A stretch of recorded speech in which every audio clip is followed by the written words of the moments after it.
Bonjour aux élèves, bienvenue à exercice 26, équation logarithmique et exponentielle.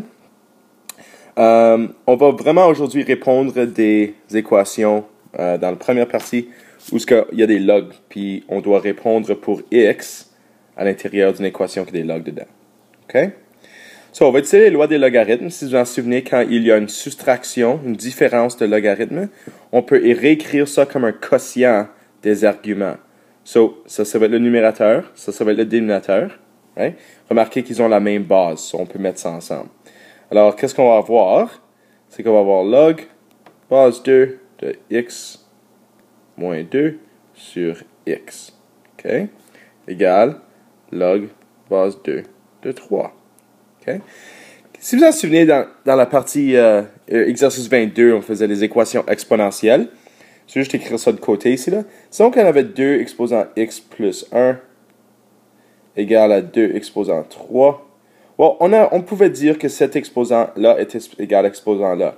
Alors, on pouvait réécrire x plus 1 égale à 3. Right? On peut mettre le signe d'égalité entre les exposants parce que la base était la même. Bon, si je retourne ici, remarquez que j'ai log base 2 et j'ai log base 2 ici. Ça, c'est l'argument de log base 2. Ça, c'est l'argument de log base 2. Alors, pour que cette équation fonctionne, les deux arguments doivent être égaux. Ça, c'est le même principe que ceci. J'ai mis le même signe d'égalité entre les exposants. Ici, je vais mettre le signe d'égalité entre l'argument. Et donc, j'ai x, change à noir, x moins 2 sur x égale à 3. Okay? Puis d'ici, tout ce qu'on a besoin de faire, c'est résoudre pour x. Sur chaque côté, je vais multiplier par x ici. Je multiplie ça par x. Okay? Ça élimine le x ici. Il nous reste x moins 2 égale 3x. J'amène le x de l'autre côté. So, j'ai fait moins x de chaque côté. So, ça me donne 2x. Je divise par 2. Ça me donne x égale à moins 1. Okay? Alors, avant d'accepter cette solution, on doit vérifier que cette solution fonctionne. So, je vais remplacer le x égale à moins 1 dans mon équation ici. OK? Alors, la vérification, c'est en bleu ici. Vérification, je vais avoir log base 2 de moins 3. Moins log base 2 de moins 1. Well, si vous en souvenez, quand on a introduit les logarithmes, on avait donné une restriction à l'argument ici. On avait dit que la valeur à l'intérieur du log, qui est l'argument du logarithme, doit être positif. Okay? Remarquez qu'est-ce qu'on a ici. On a des valeurs négatives pour l'argument, qui veut dire que je ne peux pas accepter cette solution. On doit la rejeter. Qui veut dire, donc, il n'y a aucune solution. OK? Ça ne va pas toujours arriver. J'espère que le prochain exemple nous donne une réponse. OK? Alors, aucune solution à la première question. Deuxième question, même idée. Alors, on va utiliser les lois des logarithmes. Remarquez que c'est une addition des logs. OK? So, maintenant, qu'est-ce qu'on peut faire aux arguments? C'est qu'on peut les multiplier ensemble. Encore, remarquez qu'ils ont la même base. Right? So, je vais avoir log, base 4, de, je mets une grosse parenthèse, 11 moins x fois x plus 6 égale à 2. OK? Encore. Somme de log, c'est le produit des arguments. OK? Maintenant, on est rendu dans cette... Remarquez qu'il n'y a pas de log de ce côté-là. Alors, je ne peux pas juste dire ça, c'est égal à ça, parce qu'ils n'ont pas les logs. Par contre, on a une stratégie qui peut nous donner la solution à cette question, ou peut nous aider à isoler x. Je peux mettre ça en forme exponentielle. Alors, je peux dire 4 exposant 2 est égal à l'argument ici. OK? C'est encore base exposant est égal à. Et je vais le réécrire. So, j'ai base exposant est égal. Je ne vais pas développer ça encore. Je vais le laisser comme. OK, je vais le laisser. Oups, excuse-moi. Pas encore multiplié. On va faire ça dans une seconde. OK? Alors, prochaine étape, je vais juste. Encore, il faut vraiment juste isoler pour x, right? Je vais trouver la valeur de x. Remarquez qu'on veut égal à 0 d'un côté. So, qu'est-ce qu'on va faire? C'est qu'on va développer ça. Évidemment, on va écrire 16 ici. On va mettre le 16 de l'autre côté, puis on va factoriser et résoudre pour x. All that fun stuff, right? OK, so j'ai 16 égale, je multiplie tout ça ensemble, j'ai moins x carré. Okay? J'ai plus 6x. Alors, ça va être, moins 6x et plus 11x, right? Qui va nous donner plus 5x. Et ensuite, je vais avoir le 66 ici. So, plus 66. OK? Je vais maintenant amener tout ça de ce côté ici, parce que j'aimerais avoir ce terme-là positif, right? On a discuté ça souvent. Le terme avec le x carré, j'aimerais que ce soit positif. So, je vais amener tout ça de l'autre côté, et je vais simplifier. So, je vais avoir x carré moins 5x. Je fais moins 66 de chaque côté, so j'ai moins 50 égale à 0. OK? On factorise. So, je vais avoir x moins 10, x plus 5. Cette factorisation-là est assez facile. Égale 0. OK? On trouve x égale à 10 et on trouve x égale à moins 5. OK? Là, qu'est-ce qu'il faut faire encore? Il faut faire la vérification. OK?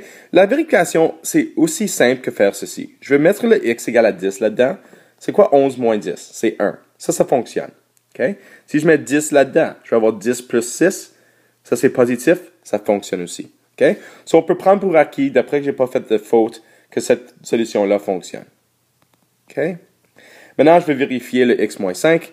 Si je mets moins 5 là-dedans, j'ai 11 moins 5. Pensez, 11 moins 5, c'est 16. Alors, ça fonctionne. Positif. Prochain. Moins 5 plus 6, c'est 1. Ça aussi, ça fonctionne.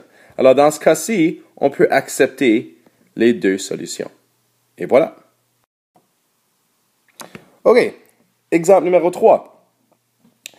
Alors, même idée encore. Remarquez qu'on a des logs tout partout ici. Chaque terme a un log. Alors, ça, ce serait un semblable à exemple numéro 1. Aussi, c'est quoi la base de log ici? Vous vous en souvenez, la base du log devrait être 10. Alors, on a une log base 10 tout partout. OK? Une autre chose qui est différente de cette question, c'est remarquer qu'il y a un 2 ici. Alors, ça, je vais l'attacher à l'exposant de l'argument. Right? Ça, ce serait la troisième loi des logarithmes. Alors, première chose que je vais écrire log x exposant 2. Encore, quand il y a une base de 10, je n'ai pas besoin d'écrire le 10. OK? Moins log de x plus 2 égale log 2x moins 3. OK. Alors, encore, très semblable aux deux autres questions qu'on vient de faire. Remarquez qu'il y a un signe de négatif entre les deux logs ici. Ils ont la même base. So, je peux faire un quotient des arguments. Alors, je vais avoir x carré divisé par x plus 2. Alors, j'ai log x carré divisé par x plus 2. OK? Je vais mettre tout ça en parenthèse. Encore, ça, c'est l'argument du logarithme. OK? Égale log 2x moins 3. OK? So, maintenant, encore semblable au premier exemple, j'ai un log ici, j'ai un log là. Maintenant, je peux juste dire que les deux arguments doivent être égaux. So, je mets un signe d'égalité entre les arguments. Alors, j'ai x carré divisé par x plus 2 égale 2x moins 3. OK? Et encore, on résout. OK? J'ai besoin d'égal à 0. J'ai besoin d'être capable de factoriser. So, première chose que je vais faire, moi, je vais multiplier par x plus 2 chaque côté. Je multiplie ça par x plus 2. Alors, je vais multiplier ça par x plus 2. OK? Je multiplie. Ça va éliminer ces x plus 2 là. Il me reste simplement x carré de ce côté-là. Ce côté-ci, on a besoin de faire pied, right? So 2 fois x, 2x fois 2, tout ça ensemble. Je vais faire tout ça dans une étape. Ça me donne 2x carré. OK, moins 3 plus 4, c'est plus x. Et ensuite, moins 6. J'amène tout du même côté. Je vais juste amener ça de ce côté-là. Alors, je vais avoir 0 égale x carré plus x moins 6. On factorise. X plus 3, x moins 2. On trouve x égale à moins 3, x égale à 2. Encore, on va vérifier que ceci fonctionne. So, si je mets moins 3 là-dedans, remarquez que si je mets moins 3, je vérifie une place, j'ai un négatif comme argument ici. Moins 3 plus 2, c'est moins 1. Alors, on ne peut pas voir ça. Alors, on rejette cette solution. OK? Et ensuite, je vérifie l'autre. So, j'ai x égale à 2. Si je mets 2 là-dedans, c'est positif. Si je mets 2 là-dedans, 2 plus 2, c'est 4, positif. 2 fois 2, 4, moins 3, c'est 1, positif. Ça veut dire que d'après que je n'ai pas fait de faute, voici la solution finale. OK? Dernier exemple avec des logs. Okay? Encore, c'est assez répétitif. Alors, c'est pas quelque chose de trop nouveau. Quelque chose qui est un petit peu différent qu'on doit remarquer quand on voit une question comme ça. Remarquez que j'ai un 1, j'ai un terme sans logarithme, puis j'ai deux termes avec des log base 6. Alors, qu'est-ce que je pourrais faire au début? C'est que je pourrais amener ça de l'autre côté, puis maintenant mettre tous les termes avec des logs de un côté, puis mettre le terme constant de l'autre côté, qui est probablement la façon la plus facile de répondre à cette question. Alors, j'amène ça de l'autre côté. So, je vais avoir log base 6 de x plus 3. Puis encore, quand j'amène ça de l'autre côté, ça devient positif. So, j'ai plus log base 6 de x plus 4. OK, puis ça, c'est tout égal à 1. OK? Et maintenant, on va répondre ça très semblable à la question qu'on a faite, exemple 2. So, j'ai une somme de 2 log base 6. Alors, je peux faire une multiplication, un produit des arguments. Alors, je vais avoir log base 6, grosse parenthèse, x plus 3, x plus 4, égale à 1. OK? Ensuite, vous avez 6 exposant 1, qui est 6, égale à l'argument. Alors, 6 exposant 1 égale x plus 3, x plus 4. OK? On développe ceci sur 6 exposant 1, c'est 6, comme on a dit. Ça va nous donner x carré plus 7x plus 12. OK? J'amène le 6 de l'autre côté. So, j'ai 0 égale à x carré plus 7x plus 6, parce que j'ai fait moins 6 de chaque côté, right? Moins 6. Alors, j'ai 0 égale à x plus 6, x plus 1. Je descends un petit peu. J'ai x égale à moins 6, j'ai x égale à moins 1. OK. Maintenant, qu'est-ce qu'on a besoin de faire? Comme j'ai dit avant, on doit vérifier. So, est-ce que je peux mettre moins 6 là-dedans? Well, moins 6 plus 3, c'est moins 3. Nope. Aussitôt que je trouve ça, je dis, je ne peux pas prendre ça, je rejette cette solution. OK? Encore, je vérifie le moins 1. Moins 1 plus 3, c'est 2. Ça, c'est correct, ça fonctionne. Moins 1 plus 4, ça donne 3. Ça fonctionne aussi. Encore, d'après qu'on n'a pas fait de faute, ceci devrait nous donner la bonne solution. OK, maintenant, qu'est-ce qu'on va faire? C'est qu'on va résoudre une équation exponentielle avec des différentes bases. Alors, dans l'exercice 22, qu'est-ce qu'on faisait? C'est on changeait à la même base. OK? Donc, qu'est-ce qui arrive quand on ne peut pas changer à la même base? Alors, voici un exemple ici. Alors, vous avez 3 exposant x égale à 8. On ne peut pas changer le 8 à une base de 3. Right? On peut changer le 8 à une base de 2, mais pas à une base de 3. OK? On peut estimer cette valeur à environ x égale à peu près 1.9. Pensez, 3 exposant 2, ça donne 9. Alors, 3 exposant 1.9, ce serait à peu près 8. Right? C'est juste une estimation. Alors, pour descendre l'exposant, right, parce que moi, je veux avoir x égale. Pour créer une équation qui va nous donner x égale, alors pour descendre l'exposant, on va prendre le log de chaque côté ici. OK? So, si je prends le log de 3 exposant x et le log de 8, on va avoir ceci. OK? Puis, remarquez qu'est-ce qu'on peut faire maintenant. Quand vous avez le log de 3 exposant x, l'exposant de l'argument ici peut se placer en avant. So, qu'est-ce que j'ai maintenant? J'ai x log 3 égale log 8. OK? Et ensuite, pour isoler le log, OK? So, isoler le x, je vais diviser par log 3. Alors, je divise chaque côté par log 3. Et voici la valeur de x. X est égal à log 8 divisé par log 3. OK? Ça, c'est une valeur exacte. Tu peux utiliser ta calculatrice pour trouver ça. Alors, si tu sors ta calculatrice, tu fais log 8 divisé par log 3, right? Ça te donne 1.8927, blablabla. OK? C'est une calculatrice pour te donner cette valeur exacte. Alors, ça, c'est la valeur exacte de la valeur de x. Alors, pour retourner à l'équation ici, si tu fais 3 exposant ça, OK, so 3 exposant ça, ça nous donne exactement 8. OK? Alors, résoudre l'équation suivante et donne la réponse à 3 décimales près. OK? Alors, la façon qu'on va résoudre ça encore, tu regardes la base 19, tu regardes la base 3, on ne peut pas changer ça à la même base. Ça, c'était un exemple où il faut utiliser des logs pour être capable de résoudre pour x. OK? So, première chose qu'on va faire, on applique le log de chaque côté. Puis on applique le log base de 10. Bon, parce que j'ai ce bouton-là dans ma calculatrice. Si on avait un autre bouton de quelque chose d'autre, j'aurais utilisé un différent log. OK? Alors, j'ai log de 3 exposant 2x plus 1. OK? Et ensuite, comme avant, je peux mettre l'exposant de l'argument en avant ici. Alors, qu'est-ce qu'on va avoir? C'est x moins 5. Ça, c'est tout x moins 5 en parenthèse fois log de 19. OK? Égal. On a tout 2x plus 1 fois log de 3. OK?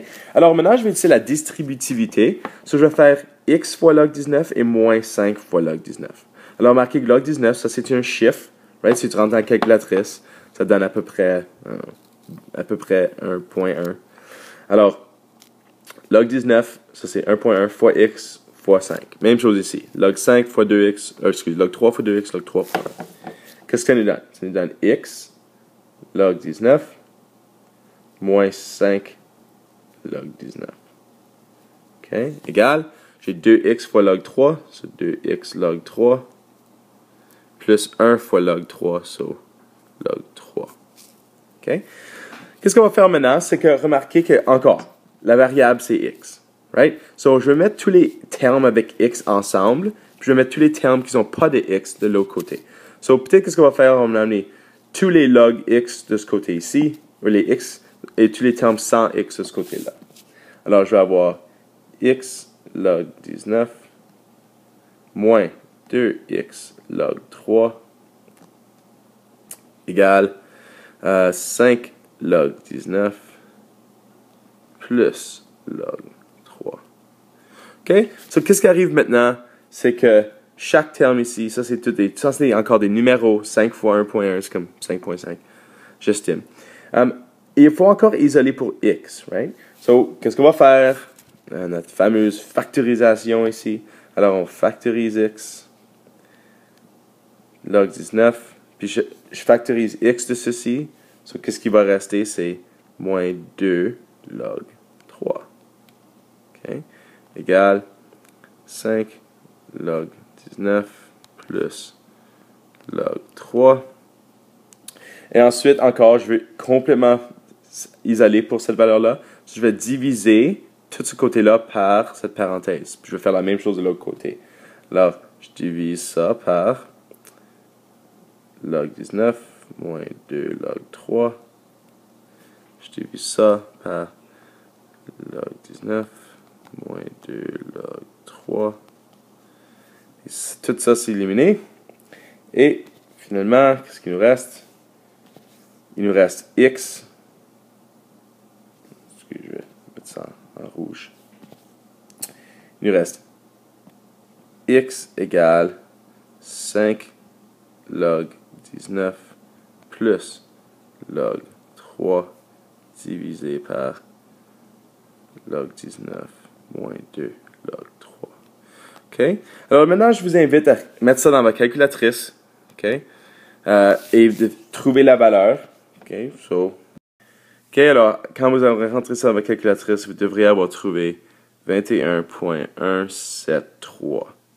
Puis moi, j'aime mettre une quatrième décimale, right? Je vais mettre le quatrième juste là.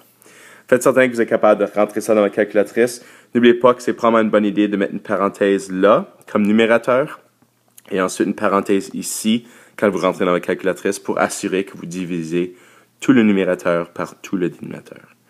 OK? Dernier exemple, résoudre l'équation suivante et donne ta réponse à 3 décimales près. Encore, vous voyez une expression ici, où on ne peut pas changer les bases à la même chose. Je ne peux pas changer la base de 6 à quelque chose d'autre. Remarquez aussi que quand on met ça ensemble, c'est revient à exercice 22. 2 fois 3 exposant x, ce n'est pas égal à 6 exposant x. C'est pas la même base, donc tu peux pas mettre ça ensemble. OK? Alors, qu'est-ce qu'on va faire? C'est qu'on va appliquer les logs comme on a fait dans l'autre question. So, j'ai maintenant log, right? Puis ensuite, de 2 fois 3 exposant x égale log de 6 exposant 3x moins 1. OK? Alors, il faut faire attention ici, une erreur que plusieurs personnes font. Ils ne voient pas que ceci est un produit, right? Puis ça, quand tu fais le logarithme d'un produit, ça devient la somme de deux logarithmes. OK? Alors, encore, ça, c'est une erreur qu'on voit souvent. On ne met pas une somme ici. OK? Ensuite, je voulais juste identifier ça, je ne vais rien faire du côté droit ici. OK? So, maintenant, on peut utiliser la loi des exposants, loi des log 3, que l'argument ici, excusez, je vais cette ligne, l'argument, right, quand il y a un exposant, peut être mis en avant. Sur le x ici en avant, le 3x moins en avant là. Ici, il n'y a rien, l'exposant de 1. Alors, on a log 2 plus x log 3 égale 3x moins 1 log de 6. OK? Encore, j'utilise la distributivité ici. So, j'ai log 2 plus x log 3 égale 3x log 6 moins log 6. Alright? So, encore, on est retourné exactement à la même place qu'on était avant. Je vais regrouper mes termes avec x. Les termes sans x, je vais les mettre du même côté. So, peut-être je vais amener tous les termes avec x de ce côté ici. Maintenant, je vais amener l'autre terme de ce côté-là. C'est pas de différence. OK? So, je vais avoir log 2 plus log 6 égale 3x log 6 moins x log 3. OK? Encore, on continue à isoler. Excuse, je vais manquer un petit peu d'espace à cause de mon écriture. Je vais factoriser le x. Il me reste 3 log 6 moins log 3 égale log 2 plus log 6. Rien de différent. Je divise par 3 log 6 moins log 3. Ça, c'est le facteur ici que je peux éliminer. So, je divise par 3 log 6 moins log 3. Et réponse finale va être, excuse, je vais descendre un petit peu plus, log 2 plus log 6 divisé par 3 log 6 moins log 3. Encore, réponse exacte. Ça, c'est la valeur exacte de x. Tu peux utiliser votre calculatrice. Je vais prendre quelques secondes pour le faire. Vous pouvez l'essayer vous-même. OK, so, calculatrice finie. Vous recevez 0.5810 égale à x. OK? Encore, ça c'est la différence. Ça c'est la valeur estimée avec calculatrice. Ça c'est la valeur exacte. Alors, tu peux toujours vérifier que tu as bien trouvé la bonne réponse. Là, je parle juste du noter bien ici. Tu peux vérifier que tu as la bonne réponse en prenant la valeur de x ici, puis le mettant dans l'équation. OK? Ça, c'est une façon de facile. Alors, si je fais 2 fois, si je fais 2 fois 3 exposant 0.581, puis je trouve une valeur de ce côté-là, puis ensuite je viens de ce côté-ci, puis je fais 6 exposant 3 fois 0.581 moins 1. Puis je sais qu'on a arrondi, so la réponse n'est pas nécessairement exactement la même de chaque côté, mais la réponse devrait être pas mal proche. Et ça, ce serait une bonne idée de si on a fait la bonne question ou non. So, c'est une façon vraiment facile de vérifier si vous avez la bonne réponse. Puis depuis que vous avez votre calculatrice, vous pouvez facilement vérifier ça, parce que ça prend juste 10 secondes pour vérifier que vous avez la bonne réponse. Alors, OK, bonne chance les élèves.